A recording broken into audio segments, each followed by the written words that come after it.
Hello students, this video is for class 12 science. In this video I am going to continue with the botany chapter that I have started with you people, that is heredity and variation. So let's not waste any more time and let's just start with our chapter heredity and variation. So today we will start with the topic of multiple allele. Multiple allele means generally alleles are formed by two contrasting pairs. But multiple allele means more than two. Like I am telling human blood group. Here three alleles are present. What are they? IA, IB, and IO. So this is an example of multiple allele. Clear? So ABO blood group system in case of human is an example of multiple allele. So next we will go for, apart from this ABO blood group, there is another example also, that is human leukocyte associated antigen gene, that is HLA gene.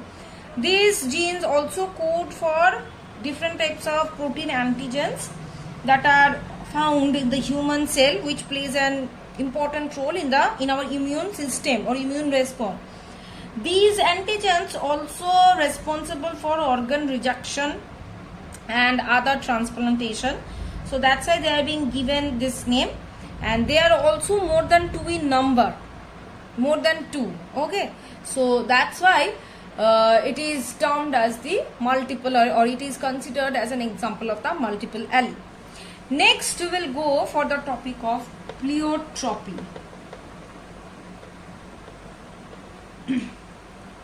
Now what is pleiotropy? This word pleo, it means many. Okay, so the phenomena in which a single gene, that means one gene, is responsible for more than one distinct unrelated phenotypic effects. That means one gene is responsible for various effects or various phenotypic characters. Those genes are termed as the pleiotropic genes or pleiotropy. This phenomena is termed as pleiotropy. Those genes are termed as pleiotropic genes. That means the gene is having multiple phenotypic effects, more than one phenotypic effects. Clear? So what are the general characteristics of these pleiotropic genes? First of all, they have two or more phenotypic effects. That is more than two or two. Next is that the multiple phenotypes of the pleiotropic genes are distinct and unrelated. That means this is not the case that all the phenotypic effects are more or less similar to each other. No, they will not be similar. They will be different from each other, the phenotypic effects. That's why, that's why it is being said that it is having multiple phenotypic effects, and those effects must be unrelated or different from each other. Next one is that there is a phenotype of well marked expression, and the other is the less evident.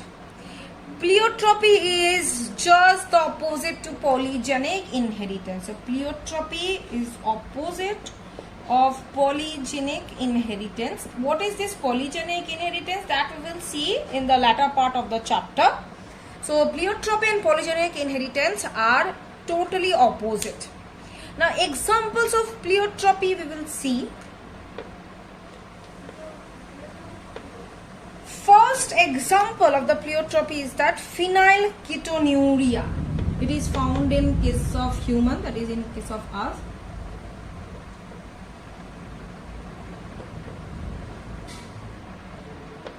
This is one of the example. It results from a recessive allele. The persons which are having homozygous allele for this phenylketonuria, if untreated, they can have mental retardation, light skin color, like this. In cotton, the gene for the lint also control the plant size, the ball size of the cotton seed. In Drosophila, white eye mutation causes depigmentation of different parts of the body. Not only the decoloration of the eye, but also the decoloration of various other parts of the body. So these are the common examples of pleiotropy. Now the next thing that we'll go for, that is this polygenic inheritance. What is this polygenic inheritance? First of all, before going to this polygenic inheritance, I'd like to tell you one thing, that I hope that you have an idea regarding variation and mutation. Variations are what? The varieties that are being observed in different organisms. Now these variations of these characteristics are of two types. One is qualitative, another one is quantitative. So qualitative variation, quantitative variation.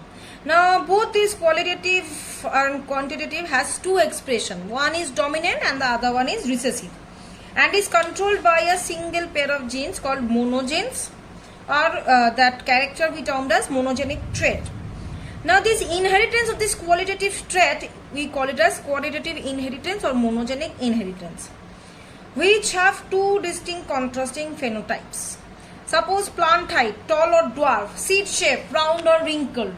These are the qualitative characters. Now if I go for this polygenic inheritance, what is this? The inheritance of the qualitative traits, that means the stem height or the seed shape, whatever, for continuous variations controlled by many genes. Polygenic, this term means, poly means many. So this variation or this inheritance which are controlled by many genes are termed as polygenic inheritance. Now this single trait is controlled by many non-allelic genes, that's why it is called polygenic. Another property is that the continuous variations with a range of phenotypes is the cause of this polygenic inheritance. Apart from this, the traits have quantitative effect, that is the phenotype varies with the number of genes present in that particular organism. The polygenic inheritance is converse to pleiotropic inheritance. Pleiotropy and polygenic just say that they are opposite to each other. Okay, inheritance of individual gene in this case obeys the Mendelian rules. Now, one of the examples of polygenic inheritance is that human skin color. This is one example.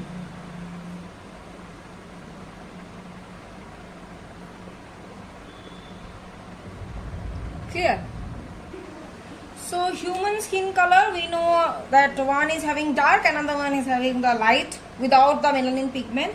So if there are three genes which are controlling the human skin color.